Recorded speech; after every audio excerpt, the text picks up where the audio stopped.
listening to Your Secret is Safe with Me, non-judgmental talk about infidelity with Dr. Marie Murphy. If you're looking for new perspectives on complicated relationship issues, you've come to the right place. Days go by, they're crawling by.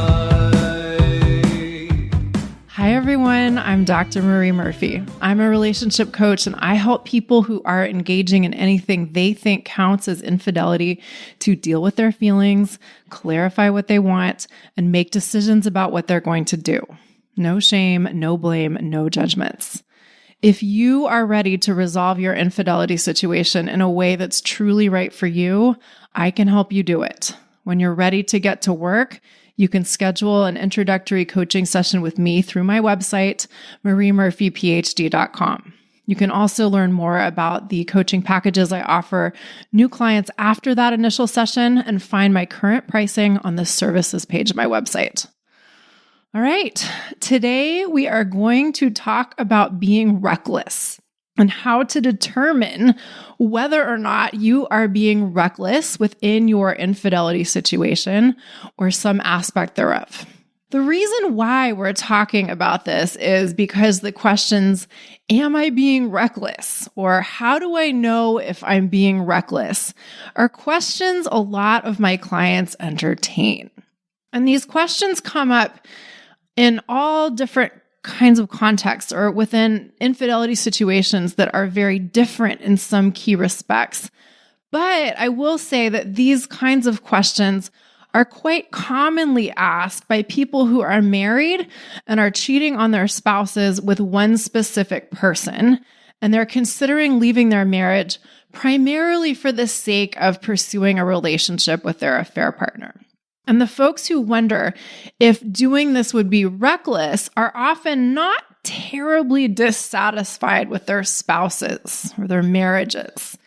They often care a lot about their spouse and appreciate many things about them. And they often really do like their family life. And they are often at least reasonably satisfied with the status quo. Folks in this sort of situation often tell me, well, if I'd never met my affair partner, I would have been perfectly content. And there's a lot I could say about that remark. When people tell me that, I know they may really mean it. But even if it were true in some absolute sense, it's a line of thinking that's not going to help you at all if you are at the point where you are considering leaving your marriage in great part because you want to pursue a relationship with your affair partner. Saying something like, I would have been perfectly content if I'd never met my affair partner, so therefore it might be reckless for me to leave my marriage, isn't going to help you decide what you want to do or do much of anything. But that is a bit of a digression. The important point is that a lot of the folks who are cheating on their spouse and are wondering if they're being reckless think they would be giving up something pretty good if they were to leave their marriage. They think they would be giving up a relationship with their spouse that is at least okay, or maybe very good in some respects. They think they would be giving up their family unit as they know it, and they think they would be potentially compromising their relationships with people they really care about, such as their kids, and maybe compromising those relationships forever. And so to them, the idea of giving all of that up seems kind of reckless or extremely reckless, or at least potentially extremely reckless. Why would anyone willingly give up something pretty good? They sometimes ask themselves. Surely that's crazy of me to think that I could give all of this up, they sometimes think. So that's one of the common reasons why the am I being reckless question comes up, or questions along those lines come up. People think they have a pretty good thing, and they think there must be something wrong with willingly giving up that bird in the hand.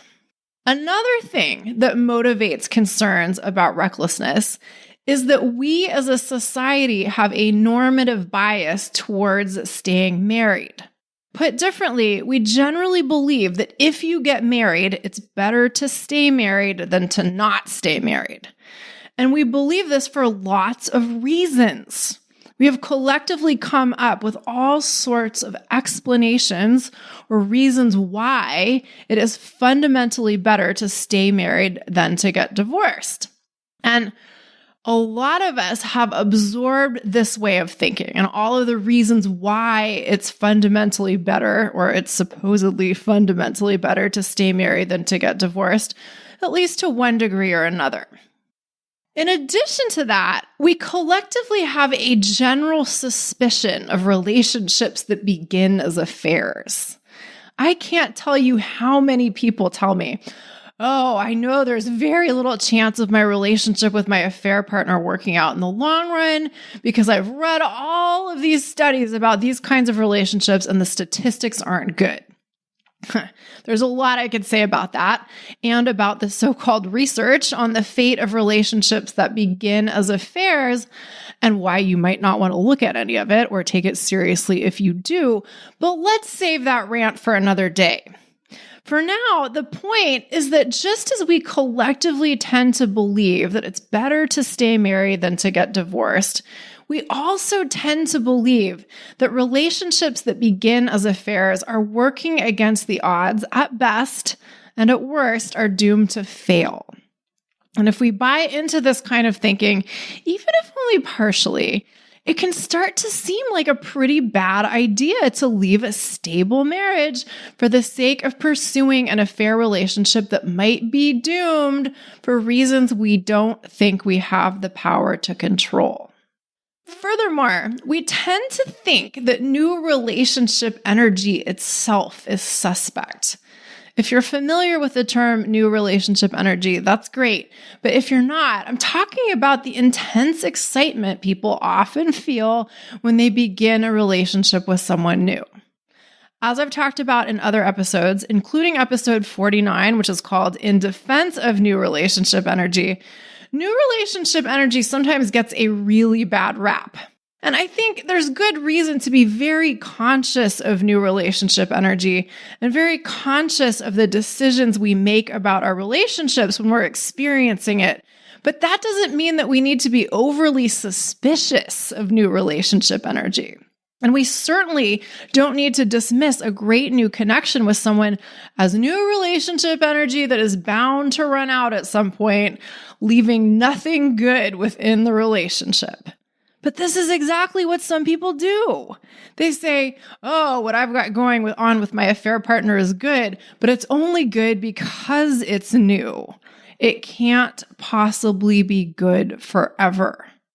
When we believe this kind of thing, it can, of course, also seem like pursuing a newer relationship and leaving behind an older one is a really big, bad mistake in the making, right?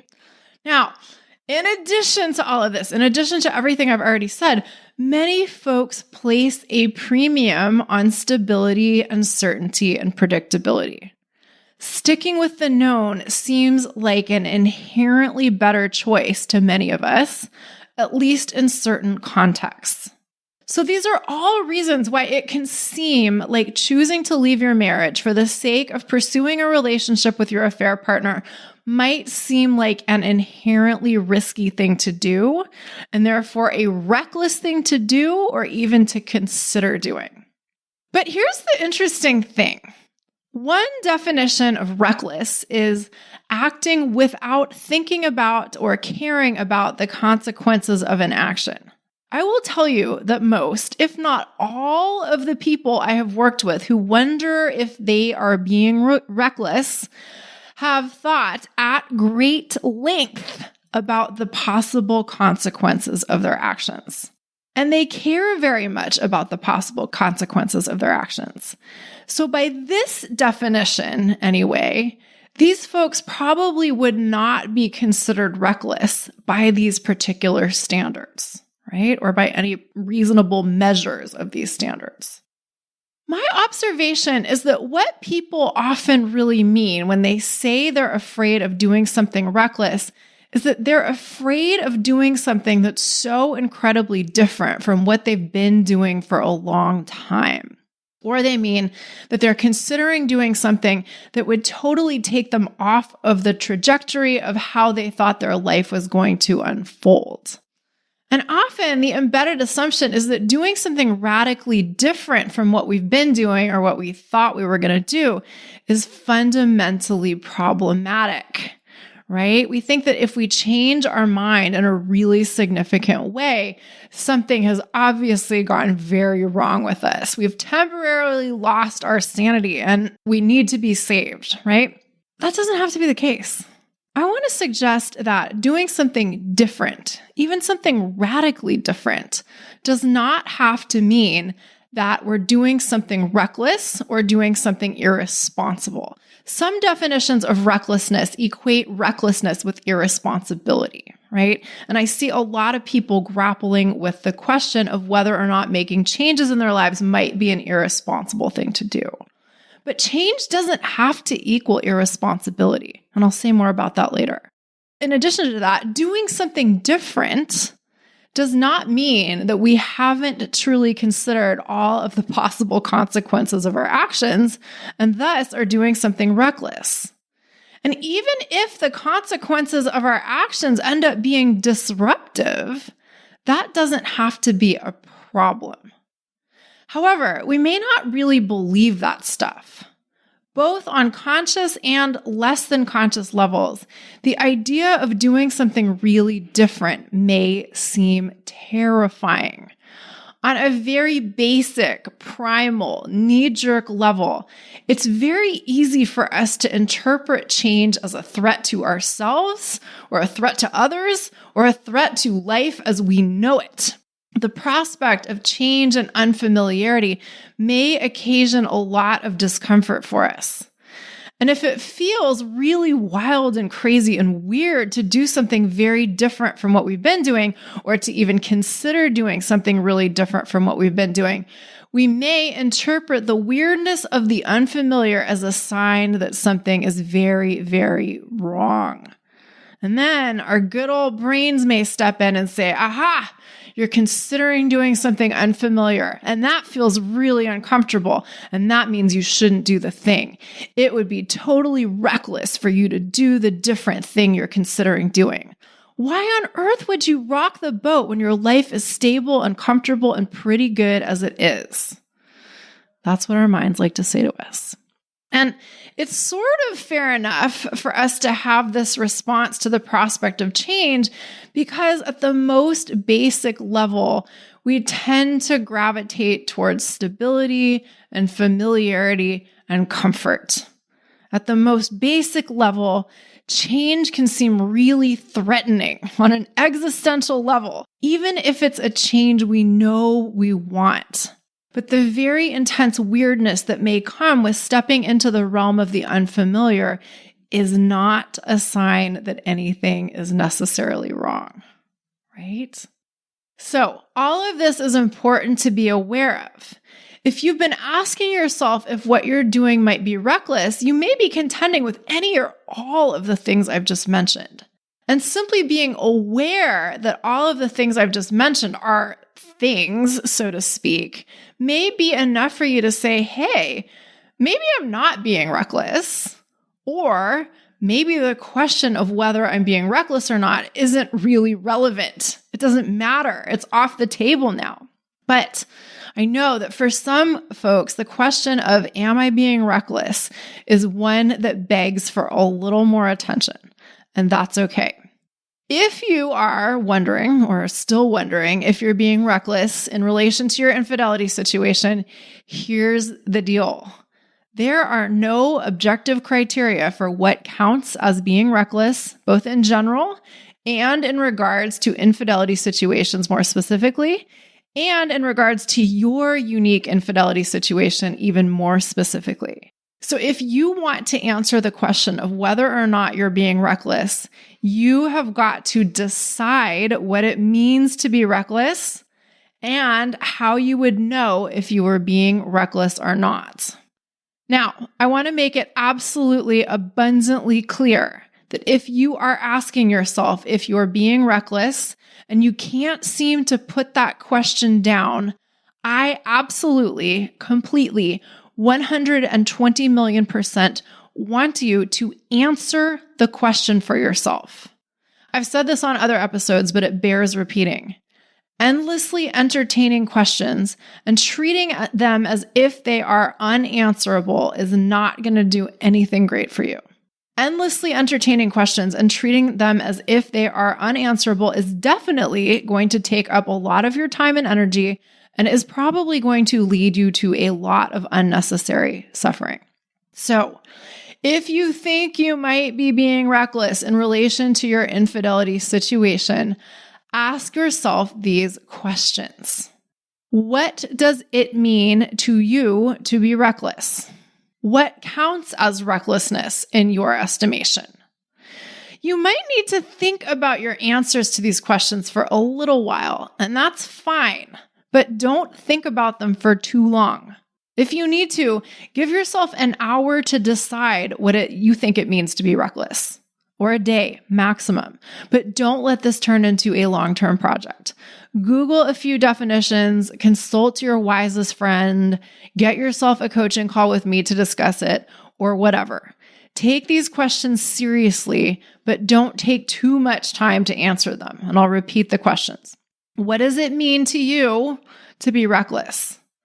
What counts as recklessness in your estimation?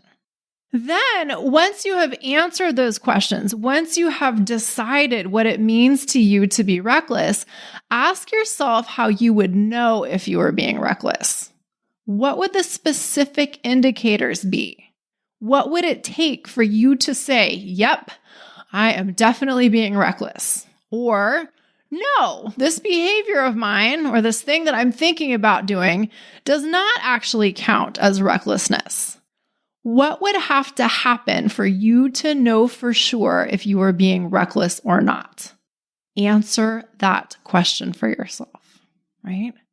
Now, these questions are questions that I help clients think through and then answer for themselves all the time. And when I help people through this process, one of two things tends to happen. Some people go, okay, here's how I define recklessness. Here's how I would know it in myself if I saw it. And then they decide if they see it happening or not. Now, a lot of people need help doing this and clarifying what recklessness means to them and determining whether or not they are being reckless. It takes a bit of time and effort. I'm summarizing what happens during this process very quickly here, but it usually doesn't happen instantly. And that's not a problem at all. We all need help clarifying our thinking and assessing our own motivations and behavior and assessing our own assessments of our behavior. And I'm here to help you with that. But the point is that some people are willing to actually decide what recklessness means to them and willing to decide whether they want to view their choices or their behavior as such. And then they decide. And they use their decisions as a basis for moving forward. Now, on the other hand, some people are sure that no matter how much they think it through, and no matter how many clarifying questions I ask them, and no matter how much they believe in the abstract that they really are the one and only person who can determine whether they're being reckless or not, they still cannot decide whether they are being reckless or not. And I'm sympathetic to this, to a point. So many of us have gotten the idea that being reckless is really bad and have decided that we need to become very concerned about the possibility that we might be being reckless. And on top of that, many of us have gotten the message over and over in all kinds of different ways that we really aren't the actual authority in our own lives, or even an authority in our own lives. So many of us believe that we need someone else to come along and tell us if we're being reckless or not. So many of us believe that we can't really give ourselves permission to do anything that's different from what we've been doing. And I know this can be tough stuff to change our thinking about, but that's not a problem. If you need to work on your beliefs about your own authority in your life and what's possible for you in your life and what you have the ability to give yourself permission to do, that's an opportunity. And you can get to work on that. And I can help you do that. But on the other hand, if you're just asking yourself over and over and over again, if you're being reckless and you aren't answering the question in any definitive way, and you aren't doing anything to address your resistance to answering this question in any definitive way, I want you to consider that effectively what you are doing is stalling. And I'm not going to scold you for stalling. That's not the point here at all. Rather, the point is that I don't want you to tell yourself that you're doing something productive by continuing to ask yourself questions that you aren't answering. No bullshit here, please. Even if the questions you're asking yourself seem hard to answer, you can get to work and start answering them one little piece at a time. You can start building clarity and certainty bit by bit instead of telling yourself that you don't know if you're being reckless and you don't know how you'll ever know if you're being reckless, but you have to find out if you're being reckless before you move forward, right? Now, this takes me to a very important question. What if you are being reckless? What if you establish that in your own estimation, you are indeed being reckless? What are the implications of that? It's going to be hard to answer those two questions if you haven't answered the previous two questions, which were, what does it mean to you to be reckless? And how do you know if you're being reckless or not? Once you've answered those questions, you get to decide what comes next. What if you are being reckless? What are the implications of that? Let's say you decide that in your estimation, being reckless means irresponsible. That's one definition of recklessness, after all. And you decide that you're being irresponsible if you don't continue to do the things you've been doing for your family. If those are your answers to the questions that I just posed, that's fair enough. But here's where we need to go from there. If it's important to you to do certain things for your family, you get to ask yourself if you could do those things even if you made some changes in your family configuration. So for instance, a lot of people will say, well, it's really important to me to be a responsible parent. And that means being there for my kids. And that's great. But there are lots of ways you can be there for your kids. And it might be possible that you don't have to stay married to your spouse in order to be there for your kids. If you decide to leave your marriage, you might not do the things with your family members in the same ways that you have in the past, but that doesn't mean that the only alternative is for you to abandon them completely. So for example, you might decide that you don't want to be married to your spouse anymore. But if you do make that decision, you can still be a co-parent with them. You can still support them in any number of ways. You can still be friends with them if you want to. You can still be a family member with them and to them if you want to. Sometimes we get locked into a really specific vision of what it means to be responsible. But when we look closely, we can usually see that we can fulfill our desire to be responsible to others or our desire to take care of others in a variety of different ways. We may not have to adhere to our original vision of how things were going to be in order to, quote unquote, be responsible. Furthermore, if we're concerned about being irresponsible, we also need to ask ourselves who or what it's important for us to be responsible to or for. A lot of us place a lot of emphasis on being responsible to others or for others. We often think that being responsible means doing the things we promised others we would do, or perhaps doing the things that other people expect us to do. And that's fine to a point. Being responsible to others is terrific. But so often we prioritize being responsible to others at the expense of being responsible to ourselves. And let me be clear, that's not always a terrible thing. A little self-sacrifice is all fine and good. But if we abnegate our responsibilities to and for ourselves for too long or in ways that are too significant, things can get pretty funny pretty quickly. Put differently, things can get real fucked up pretty quickly. Relationships with others that are predicated on us neglecting ourselves and being irresponsible towards ourselves do not tend to get us the kinds of experiences in life that we most want to have. Also, let's be aware that there is real potential for us to weaponize the notion of responsibility or irresponsibility. When we say that someone is being irresponsible, we often mean that they aren't doing what we want them to do or what we think they should do. When we tell ourselves that we're being irresponsible, we may mean that we aren't doing what we think we should do or what we think other people think we should do. Here's the thing. Sometimes we have to do the so-called irresponsible things in order to be fully responsible to and for ourselves. Sometimes we have to say fuck it to conventional notions of responsibility in order to honor our deepest desires and our highest priorities and our truest needs. Or, put a little differently, sometimes we have to accept that in order to be the fullest version of who we are, and in order to do the things that are most important to us to do, we may have to do things that could be considered reckless. Maybe by ourselves and maybe by others.